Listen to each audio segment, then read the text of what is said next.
Hello po! Update po ng aking My Invisalign journey. So, change trace po tayo today.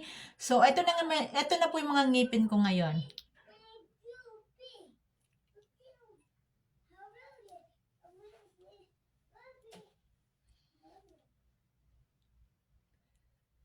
So, malaking improvement na siya. So, 4 months na ako. Naka 4 months na ako finally. So, yung mag-change tayo today ng pang 9 trays out of 12. So, eto na sila. So, pang 9 trays na tayo today. So, eto na siya, pang 9. So, 9 trays pang 16 weeks. So, eto na siya. So, naka-ready na yung tubig na warm water tsaka pang linis. Lalagay ko dito yung mga old. So, naging experience ko sa pang 8 trays, 8 trays, hindi pa rin maganda yung pagmuya ko. Ang ingay ni baby. Hindi pa rin maganda yung pagmuya ko. Hindi pa rin nagta-touch yung sa taas at saka sa baba. Hindi ako makanguyang mabuti. Sana bumalik sa normal to. Hindi ko alam. So, ang ingay ni baby. So, tapos, naging sensitive yung dito ka. Yung sa taas at saka sa baba. Pero hindi pa talaga ako nakakanguyang mabuti. So, taas at saka baba. Hindi sila nagta-touch. Hindi sila nagta-touch. So, ayun ang update ko ngayong pang 8 weeks na trace. Tapos, ngayon nga, magna 9 trace na tayo. Ito na siya.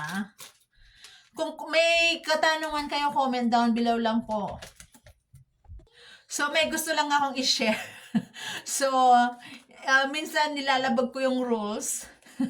Umiinom na ako ng soft drinks ngayon na nakalagay yung trace. Hindi naman madalas kasi nga, hindi madali ang naka-liners kasi nga kailangan mong tanggalin pag kumakain ka. So, I think mas maganda talaga yung brace. So, magpapalit na tayo. Ang ingay ni baby! So, ito na siya.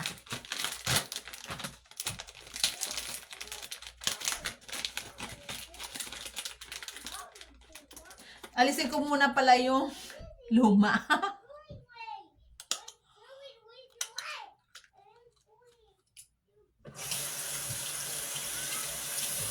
So, ilalagay na natin dito yung luma.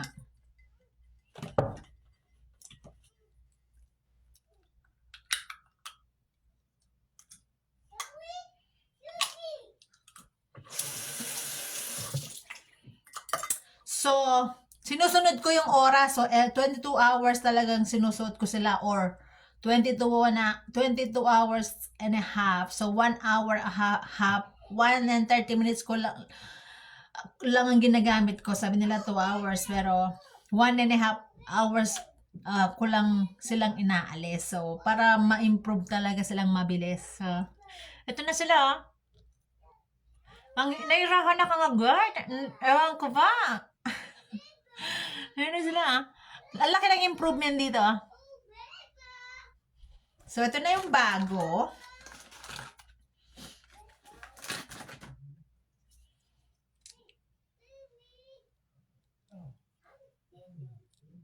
So, babanlawan na natin.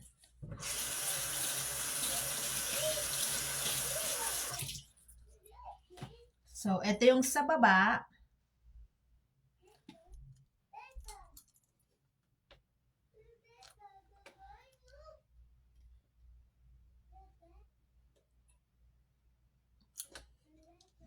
Pang thumbnail kasi kaya ginagawa ko yun. Tignan natin kung mag-adjust yung masakit sila ngayon.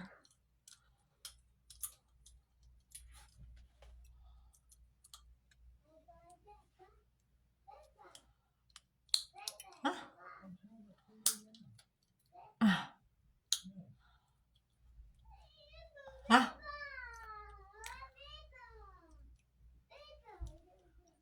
Hindi sila nag-click. Wait lang, wait lang. Ulitin natin.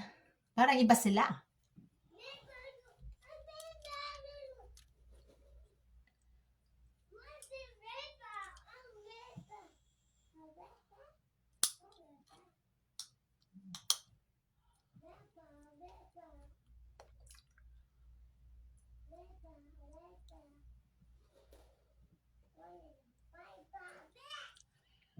Hindi sila maigpit. Parang iba sila.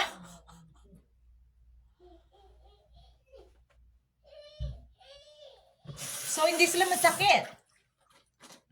So, try natin sa taas.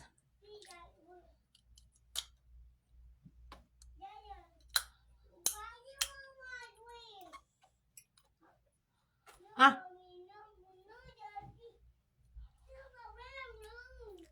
sa taas mahigpit sila. So, yung sa baba, parang maluwang. Wala akong naramdaman sa baba.